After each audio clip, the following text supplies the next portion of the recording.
So first of all, I wanted to thank you for getting me re-excited, or maybe excited for the first time ever in politics. Well, that's a big deal. Thank you. I've If I'm doing that with this campaign, that makes me very happy. It's a really big deal. That's what needs to happen because I believe that some of the most forward-thinking Americans have become, over the last few decades, chronically disengaged from politics because it's so toxic, because it's so disconnected from what so many of us feel really matters. But that has only exacerbated the problem because when you take some of the most forward thinking people out of the process, it only becomes more toxic and more disconnected, which makes people interested in it even less. So this campaign is opening the space for re-entrance, I believe, into the process by people, a lot of people such as yourself, and that makes me happy. Yeah. So what was the origination of that disconnect away from love and away from heart and away from wellness and taking care of people and into financial gain? And More than anything else, the advent of trickle-down economics in the 1980s, which was this philosophy that was backed by billions and billions of dollars, tremendous economic and political power, which argued that the organizing principle for society should not be deep democracy or deep humanitarian principles, should not be necessarily that which you and I would believe should be the guidance system of any life or any collective, but rather short-term profitability for corporate interests. And the idea was that that would increase so much more profit for corporate interests, but that money would trickle down. It would then lift all boats, as they said. More jobs would be created. Now, if you were to say to people at that time, the main promulgators of that philosophy, yeah, but what about things such as you and I say? They would say, oh, the marketplace will take care of those things. yeah. But by definition, the marketplace does not necessarily take care of those things because those things, while they do produce long-term sustainability and even long-term profit because they produce long-term viability for our bodies, for our psyches, for our hearts, for our families, for our systems, they do not necessarily produce short-term profit at any particular moment. Not everything which is necessary to help a life thrive creates profit Right. on a short-term basis. So that's when it happened. And it came in strong, it came in big, and it corrupted our government. And then within 10 to 20 years, because of the money that was wielded by those forces, because of that, the government mainly became more of an advocate for that marketing principle, for those corporate interests and their short-term profits, than it became an advocate for us. Then you get back into what you and I were first talking about, which is it made a lot of people go, well, to hell with that. We're not interested in that. And then you started the real death spiral and the real problem that we're now in. Yeah. There's a book called Sacred Economics by Charles Eisenstein. Right. And in that he taught me about the principles of interest being that's like from the first dollar, there's interest attached to it. And the way that the system is structured is such that we need to continue going into this illusion of growth and progress in the form of the way that it is now, destroying resources. That's the difference between, well, that's where you get into your whole conversation about capitalism that is so emergent today. I am not someone, some people do. I do not feel that the flaw there is inherent in capitalism. I believe capitalism can have a conscience and should and must have a conscience. However, the capitalism that you describe and the problem that he's pointing to there is inherent in a virulent strain of capitalism. Yeah. And that virulent strain of capitalism is what I'm pointing out about the free trickle-down economics, where there is no sense of ethical or moral responsibility. There's no sense of ethical or moral responsibility to people, to planet, to health, to what helps people thrive whatsoever. It justifies itself as having absolutely no concern for anything other than fiduciary responsibility to its stockholders. And that's amoral, and it has and will continue to, if we do not intervene, produce immoral consequences. So another potentially, hopefully ignorant belief that I've had as a underinformed millennial is that the President of the United States is more of like a puppet to corporations. And is that totally asinine or ridiculous to think? It's just very simplistic. It's not worthy of the level of conversation that we're all capable of and that Yeah. we need to be having. The President of the United States is extremely important, and the President of the United States appoints the Attorney General, appoints the head of the EPA, appoints the State Secretary of State, has tremendous power that is wielded by the executive branch. Now, when you say a puppet, it's not that simple. What has happened is that every elected official in the United States, not just the president, but every congressman and every senator, and for that matter, every prospective Supreme Court justice, is someone who, in many cases, has become so entrenched within a system that is dominated by corporate influence as to make them for all intents and purposes. So you have people in Congress today who absolutely are total puppets. Yeah. And I actually would argue that this current president is that in very dangerous ways, Yeah. and also a puppet of his own psychological issues. However, it's not inherent in the role of the presidency. What has happened is that the entire government has been so corrupted by the forces that we've been talking about, by the over-influence of corporate money, that for all intents and purposes, the government itself has become somewhat of a puppet. But that's not something for us to just say as a fait accompli, Yeah. and therefore not be involved in politics. It's something for us to say, recognize as too close to a fait accompli, and recognize that it is our responsibility in our generation to wage a nonviolent revolution to make sure that this country gets back on track. In a democracy, it is of the people, by the people, and for the people, not of the corporations, by the corporations, and for the corporations. So simply describing that and saying, oh, the president's just a puppet, like you're not you personally, but, Yeah. oh, I'm intelligent, I get that, so then my cynicism is justified. No. That's just an excuse for not helping and simplistic thinking that is absolutely unworthy of the people we need to be or the times in which we live. What can youth do to take politics into their own hands and be more active in their own community and with themselves? Well, for me personally, it's to run for president, and for you, hopefully, it's to support my campaign. Yeah. I don't come from that system, and the mind game here is that system would now have you and all of us believe that only people who are part of that system are qualified to change it. Right. Now, think about what a mind game that is, and the word really is mind something else, because I challenge the idea that only people whose careers have been entrenched for decades in the limitations of the mindset that drove us into the ditch are qualified to lead us out of the ditch. Yeah, I agree. So that entire system has become so corrupted that what that system does not want is someone coming from outside that system. That's the whole point. That's what we need. We need someone with no ties to it whatsoever. There's no ties. I've never taken a corporate dollar. There are no ties there. That's what we need.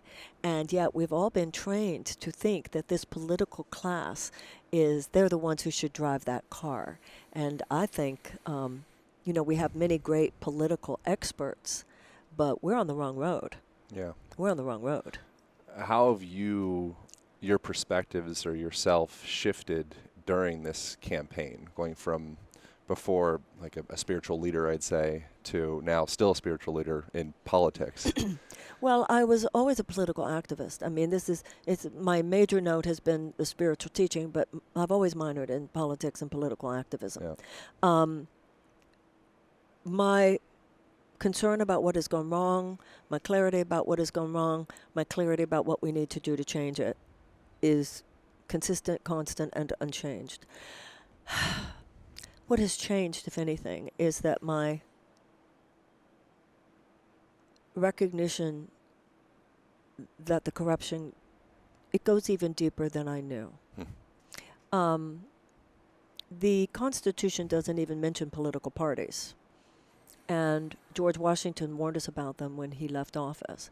The dominance of the DNC, the Democratic National Committee, in determining who will be the candidate is very unfortunate. They put their finger on the scale in the Hillary versus Bernie campaign. And in so doing, they had this attitude, basically, that it had to be Hillary. And I think that if they just had kept their finger off the scales, then it would have been either Hillary or it would have been Bernie, but all of us would have known that we decided. People would have felt good about it. And then I think a lot more Democrats would have shown up at the polls. A lot more people would have shown up at the polls. I personally think a Democrat would have won. What's happening this time is not pointing to one person, such as they did last time, saying it has to be her. They're now basically, for all intents and purposes, saying it has to be one of these six. Yeah. And they do that with this debate silliness, and it is silliness. It's like high school theater. It really is. It's like high school. It's this profit-making reality show. Yep. That is the DNC and the corporate media. The debate night. Who's in the debate? But then they make it very difficult for people who are not in their club to be on that stage. And the polls they're the equivalent of last year's superdelegates, where they only poll basically people in their crowd. So it's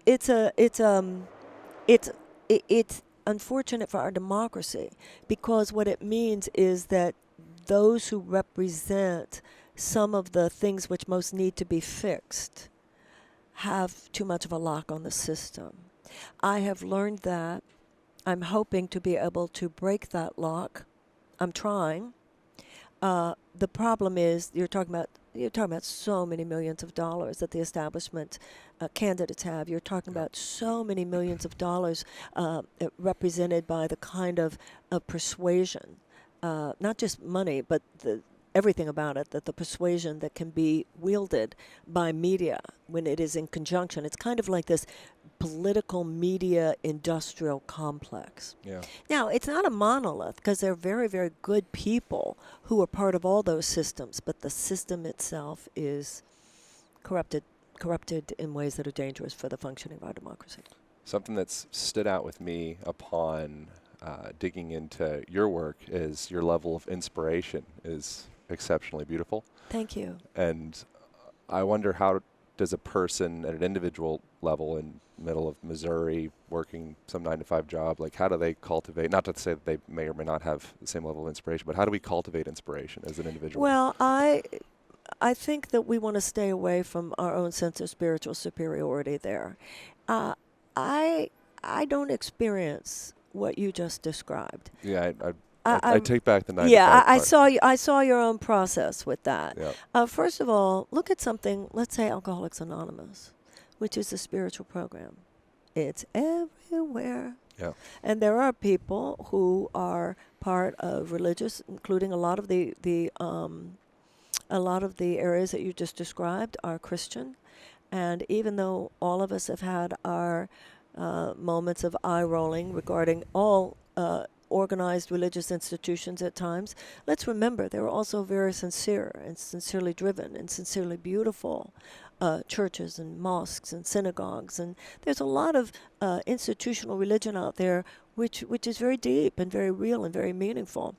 And I think those of us like you and me who have been so influenced by the new spirituality on both coasts, we need to remember that. Yeah. We need to remember that. And also, we have our own shadows to look at times. But even more importantly, those people that you just described have not been offered a politics that speaks to their spiritual values by either Democrats or Republicans in far too many cases. I think that the Republicans don't walk their talk, but too often the Democrats don't talk their walk. They do tend to stand for the more egalitarian policies, definitely. That's why I'm a Democrat.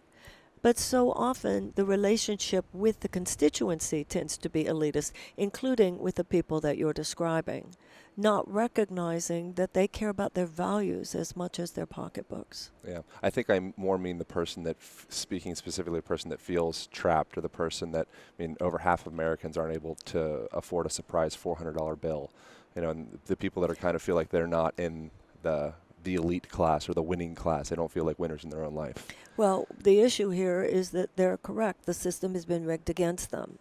And that has been happening ever since the 80s. And the only two candidates who spoke to that last time were Bernie Sanders and Donald Trump. And that's why it didn't surprise me at all. I thought it was going to be someone who was speaking to that because this populist cry of rage and despair was going to make itself heard. That's also why I believe Bernie would have actually beaten Trump. Bernie was the progressive populist. Trump was the authoritarian populist. And of course, he's a fake populist because what he is standing for is anything, the last thing it is helping the quote-unquote common man. So what we need is a massive infusion of economic hope and opportunity into the lives of people that you're speaking of. First thing we need to do is we need to repeal the 2017 $2 trillion tax cut that gave 83 cents of every dollar to the very richest earners and corporations. We need to, I think, then put back in the middle class tax cut. That should have been there to begin with. We need to stop the corporate subsidies. You know, we actually gave $26 billion in subsidies to oil and gas alone last year. We need to stop, we actually subsidize corporations in taking their jobs overseas in many cases. We need to put back in the American government's ability to negotiate for drug prices with big pharmaceutical companies. We need to cut some of the military spending that goes only to short-term profits for defense contractors, not to serious legitimate security needs. We need to say to people who, and Elizabeth Warren was the first one who suggested this, but I think she's totally right, 3% tax on the assets of the billionaire, 2% tax on the assets of those who have over 50 million. And then you're going to have some cash on hand. And then what you do is you provide universal health care. You provide free college at public colleges and universities. You cancel all the college loan debt. And you start giving people a chance to breathe. Because when you take away the issue of how they're going to pay for health care, if you take away from people the issue of how am I going to pay for my kids to college, and you take away from people how am I going to pay my college loans, right there, you can just see the constriction. I mean, just think of all the economic stress, anxiety, and constriction based on those things that are a chronic stress and anxiety every single day. And just you will be able to hear the sigh of relief. And that's when people can begin unfolding their wings. That's when people can soar. That's when people can produce. That's when people can create. That's when people can be happy. That's when people can thrive. That's when people can get healthy. That's when people can get strong. And that's when America will be back on track. Yeah. I was watching the Michael Moore documentary, Where to Invade Next. Yes, it's a wonderful, wonderful movie. I love that movie. Yeah, and it really illuminates some of the corruption in our prison system. Amongst other things. The same corruption in the prison system is the same corruption in the food industry, and the same corruption with the EPA is the same corruption with gun policy, is the same corruption with healthcare policy, is the same corruption with pharmaceuticals. It's all one main corruption, and that is the over-influence of money, particularly corporate money, on our political system, and that is why we must have public funding for federal campaigns. We won't be able to overturn Citizens United, which is the Supreme Court decision that allowed this just flood of corporate money to affect our system. It's unreasonable to think we're going to overturn that anytime soon because of the current makeup of the Supreme Court. But we can have legislation and ultimately a constitutional amendment. Yeah. What do you think of the war on drugs? I think it hasn't worked, won't work, has caused as much suffering as anything else, and it's time to decriminalize almost all drugs. Certainly, let's start by legalizing marijuana right away. Yeah, yeah. Was that, was the Nixon administration, was the intention of that to quiet people that would protest the war and be able to reduce their ability to vote? He was doing what corrupt politicians do, this whole law and order thing. He knew that there wasn't a problem. You know what our drug problem was at that time? The only drug problem we had, which wasn't really that much of a problem, was a bunch of jazz artists like to use heroin. Yep. It was not a social problem. They knew what they were doing. It's once again, when you take a deep look, it's corrupt. This was all created. So what do you see during that was your time frame? You're around during that. Yes, but I was. But that whole idea of what Nixon was doing, that was only, I mean, I was not a fan of Nixon. Although, interestingly enough, he did do some decent things, which is interesting. He was a real tragedy because he was a very smart man. Yeah. But a lot of what you're talking about now, we didn't know till later. Or the normal public, I'm sure many people realize, but a lot of what he was doing, law and order, all that stuff, there was no. These were created problems in order to create political. Was there the same level of power. dissolution in politics and when you were in your, say, 20s compared to No, it people was now? healthier, much healthier. We knew if there was a problem, we were supposed to change it. Yeah. The people who are out in the streets today too often affect this posture that they think is so hip and it's so pseudo-sophisticated and pseudo-intellectual. Like, oh man, it's all so fucked. Oh man, it's just like they're just puppets. Oh man, oh you think that was like an intelligent thing to say? Yeah. No, that's just copying. That's just you. Just how convenient is that? That's convenient. You don't have to get any grit under your fingernails. You just get to sit here and act like you're so cool that you know what's going down. You so don't know what's going down because you're not taking it to its real logical conclusion, which is this thing dies. And if you think fascism is far behind that, you're unwise, and that will not be enjoyable for you. So the issue is that in those days we thought if it's wrong, we need to change it. Yeah. Because the most regressive forces are thrilled to hear people with that pseudo-intellectual posture. That cynicism. Cynicism is just an excuse for not helping.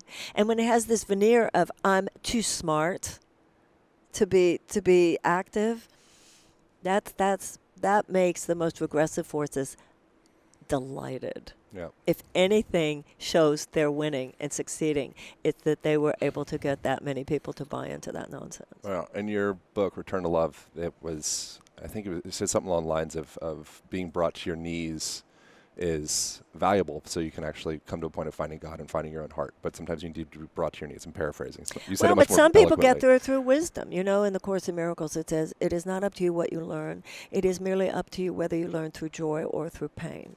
Most of my learning has been through pain, but I know some people have learned through joy and wisdom. I don't know, they had different childhoods or something. So I don't think pain is the necessary path to growth. Yeah. It's just the path most of us have taken. Do you think that the country is close to its knees, or we still have time? I think enough of us are on our knees. Yeah. I think that the Trump phenomenon has been an awakening, clearly. But now, I notice it even with my campaign. People say, wow, she's right. Okay, it's really good she's in the conversation. Notice how insidious that is. Yeah. So they went from she's wackadoodle to, oh, she's not wackadoodle, she's one of us, and she's not crazy, and she's not crazy at all. Oh, wow. Wow, she's right. Oh, wow. She should be in the conversation. It's good. Let's keep her in the conversation. Keep her in the conversation. That's what we don't have time for. We don't have time to just change the conversation. We have changed your community, mine, what you're involved in, what I'm involved in. We have changed the conversation. That everything that the whole health and wellness and new spirituality conversation is about has changed healthcare, changed religion and spirituality. In many ways, it changed models of business, models of education, models of relationship. We've had extraordinary effect. The issue is we stayed away from politics because politics was so toxic. The only reason it's so toxic is because we haven't gone there. Now, we didn't say, we just want to change the conversation in healthcare. That's not what we've done. We've started companies. We have projects. We change healthcare. We haven't just stood on the outside and said, AMA, listen to us. That's not what we've done. We've gone in there. And that's what we've done in every other area. But with politics, we're still standing on the outside. We have to go in there. And that's where I feel like if people in the whole health and wellness and new spirituality space only realize how many millions of us there are. Yeah. But she needs to elevate the conversation. It's just more part of.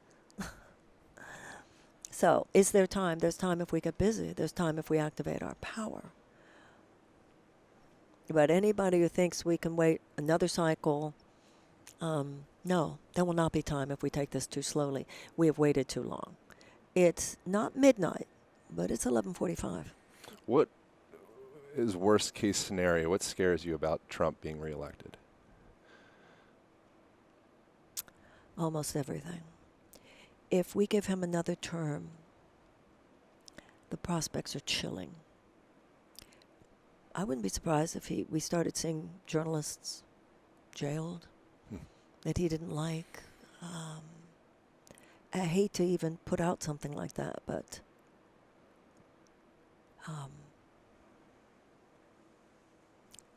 his ideas are dangerous to our democracy. And what's most inspiring to you about this election? everybody I talk to, talking to you, being here, talking to everyone I talk to, I don't think enough of us realize how lucky you and I are. Yep. No policeman's going to come in here and say, shut this down. That's not true in every country. And particularly, not only in terms of you doing a podcast about whatever you want, going into whatever topic you want, but also particularly me as a woman, given some of the things that I'm saying about my government. There are places I would be hauled to jail, maybe tortured. I was reading just yesterday about these young girls in Iran who were dancing, and they put it on their Instagram page, and they've been arrested. And their dancing is like real kind of like flash dance type stuff, like kind of the Iranian version of flash dance, Jennifer Beal. They've been arrested. They're in an Iranian prison today. This is serious stuff. So we have to shore up what remains. You probably say the same thing about people in prison for marijuana. Pardon? Or Well, psilocybin, right. or LSD. You're right. Or You're right. You're right. You're right. But once again, even with that, so we have to change that, not just stand over there and on the sidelines. But your point is very well taken. There's deep injustice here as well. So we have to shore up what remains, and we have to use the fact that you and I, though, this is not totally true, but in general it's true, that you and I do not come from the socioeconomic group that would most have to worry about getting sentenced for decades for a marijuana deal. Yeah. It's all the more reason why you and I need to address it. What's the process of unwinding that? Awakening, like in every other area. You and I, dwelling in the health and wellness, new spirituality space, know that you heal one aha at a time. Once you see, you can't not see. It's like, oh my God, I see. Once people see, then all you need is a dose of courage. Get busy and don't just hang out. Do something about it. We are the legacy of people who abolished slavery in this country. Yeah. Got women the right to vote. Desegregated. What happened to us that we're so soft? Where's our fierceness? Where's our grit? Where's our courage? I thought it was really inspirational, beautiful in the Michael Moore documentary when they went to with German students and they were actually researching and learning about the Holocaust. And well, Hitler what happened there? The difference there is, and this is one of the pillars of my campaign is reparations for slavery, and Germany has paid $89 billion in reparation to Jewish organizations. Now, not only reparations, but what you're talking about has to do with the fact that part of the agreement with the Jews after the war was that all German students in perpetuity would be educated about the Holocaust. Yeah. One of the problems that we have, one of the things I realized talking to people, white audiences about reparations, is that, because I don't believe, that's not my experience, that the average American is a racist, but it is my experience that the average American is woefully undereducated about the history of race in the United States. That's the difference between what you were just saying. The German student is taught about the Holocaust. The American student is not taught enough about the history of race in this country. But when people do learn it or remember it or are reminded that we're a decent people. When you said earlier what it most inspires you, and I do remember that scene in that movie, what one item would you take? Yeah, the suitcase. I've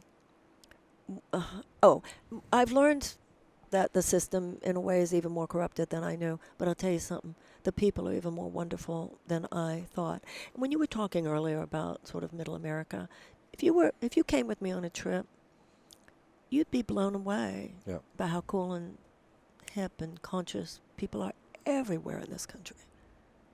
Yeah. Everywhere in this country.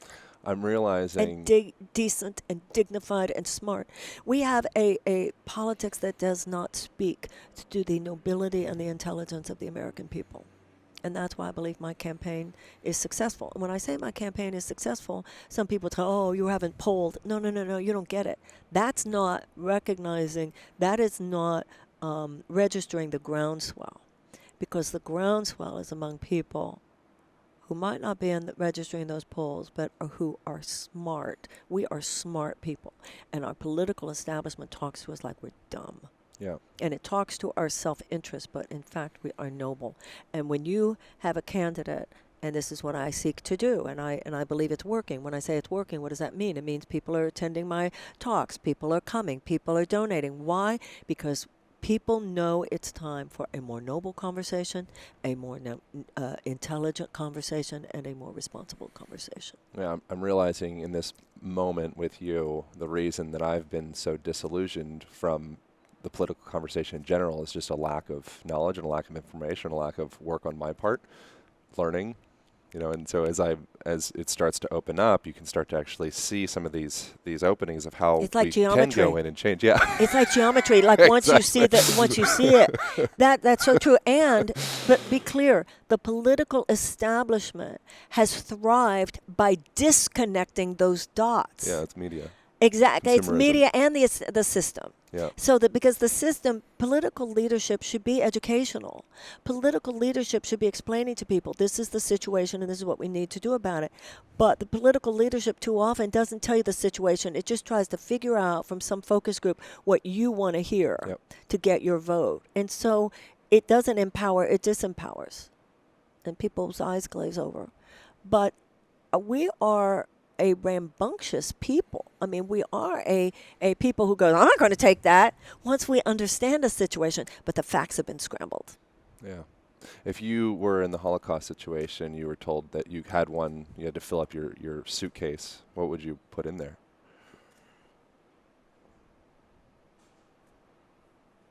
I don't know either. The moment that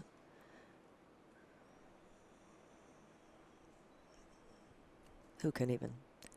That's not a lightning round question to me. That's a sheer horror. Yeah. Do you think that could be a possibility of something like that happening again on this earth? Well, don't kid yourself. On this earth, it's happening as we speak. Yeah.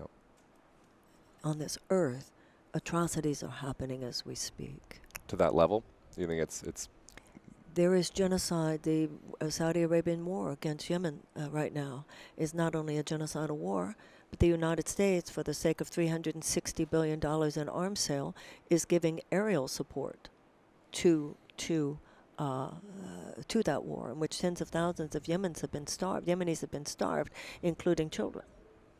Right now, as we speak, the Turks are slaughtering the Kurds because we withdrew and abandoned allies who had been fighting at our side. As we speak, the hundreds of ISIS fighters have been released because of that. God knows where they're going and what they're going to be doing. These are very, very serious times, and we need to be very, very serious people. And people in our crowd, in our tribe, should be the biggest grown-ups in the room. We are the last people who should be standing on the sidelines. What are your thoughts of the death sentence? Gone, should be gone, abolished. We absolutely know that we have executed innocent people. Yeah. How could we even be thinking of continuing this practice? Also, I don't even think it's the worst punishment. In the Michael Moore documentary, there's images of people in prisons being rolled around and dogs biting them and all that stuff, and then they cut to the other prisons in Europe that they showed, and it's all about giving dignity to the prisoners and in reintroducing many, them into yes, because society. we have a consciousness of punishment rather than a consciousness of rehabilitation. Yeah. My daughter, when she was in law school in England, she told me about projects that they had done when she was in the prisons, and somebody called himself a convict, and the guard or the person working with him said, "You're not a convict. You're just a person who made a mistake." Yeah. Because they recognize the value to the society of lower rates of recidivism. They recognize the value to the society of helping people rehabilitate their lives so that when they get out, they can become productive members of society. Yeah, it's something like 80% will go back to prison within 5 years. And it seems like that. Do you think slavery still exists? Is that another ignorant thing to say? Well, slavery, abject slavery absolutely exists. And we, the United Nations, the last article I read was the United Nations says that there are they think approximately 6 million slaves on this planet. Now, there are some people who say, what about sex slaves, etc.? That is certainly a form of slavery. However, abject slavery exists on this planet in certain parts of the world. What about United States? Not the kind of abject slavery, I mean, that I'm talking about, no. So the structure of the prison system, where it's kind of, it You seems know, like we it want to could be careful with words here, I believe. Yeah, that's what, And sometimes the left can be as broad-brushed as the right, and I think it robs words of their deeper meaning. Mass incarceration is a terrible immorality, and private prisons should not exist. And we have terrible abuses within our prison system. And when you ask me what about slavery, we have situations on this planet. I actually met someone once and have read quite a bit of what the UN has written. There are places in this world of abject slavery. If you are not elected president, do you have a plan from there, or you're not thinking in that direction at all? No, I think I owe it to everyone who is supporting my campaign, everybody listening to me, everybody who has put in the energy, who has volunteered or given $1. This is way too serious for me to be thinking about my career plans, plan B. I'm in this for a much more serious purpose than that. I want every bit of my energy go in the direction of the American people having the option of a president and a presidential administration that will fundamentally disrupt the political, social, and economic patterns of the United States, not just on the level of symptom, but also on the level of cause. Yeah. How do you balance stress throughout this? The most important thing for me, sleep. I think sleep is, I've never been so aware of how important it is. Yeah. Sleep, yoga, meditation, and just trying to practice what I preach. I've never been so challenged in any situation to make sure I do. Oh, Marianne, give it up, lighten up, get over yourself. Let the love in, breathe through that one. Stop whining. I mean, we're responsible for our own state of mind. I mean, I know the principles. I've got to practice them here, the discipline of practicing them. A political campaign like this is exhilarating and brutal. And you just have to be responsible for your own nervous system and your own state of mind. Yeah. In your book, Politics of Love, and we'll wrap up here soon, you talk about your dad and wanting to make him proud. And I think he was shaving his face and he was listening to old recordings of you. And he was like, honey, you're doing it. Yeah, he said, "Look, good little sister." Yeah, we never called her honey, but little sister. Yeah, he was a wonderful person, my father. Is he with you through this election? Oh, yes, I feel my parents. I feel my mother particularly. You reach an age where statistically it is more probable that your parents have gone on, other members of your family have gone on. And as you age, it doesn't feel macabre. It just feels there are more people at the table than appear to be there. How has your mind shifted? Is there any standout bullet points, outstanding points that your mind's shifted since you were 32, just starting this journey? I believe that was around when you started doing I started lecturing at 31. Here on A Course in Miracles, yeah. Yeah. Compared to now, is there any standout? How my mind has shifted? Yeah, like your belief systems or things that you thought were true. Absolutely. Of course. I mean, I was 31 and I'm 67 now. Of course, on everything, just as part of living life. It's counterintuitive. The older you get, theoretically, you would care almost less because you say, well, if the shit really hits the fan, I'll probably be gone by then.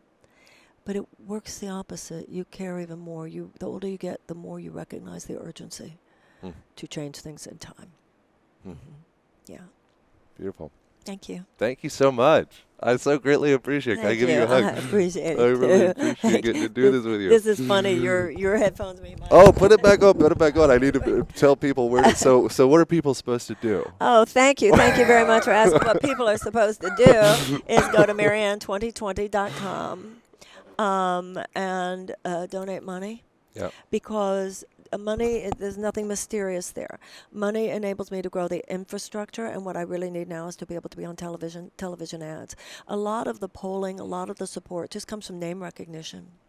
And the establishment candidates have so much more money, understandably. So I need money. And also, we're going to need more unique donors to, because the work now is to try to get into that fifth debate.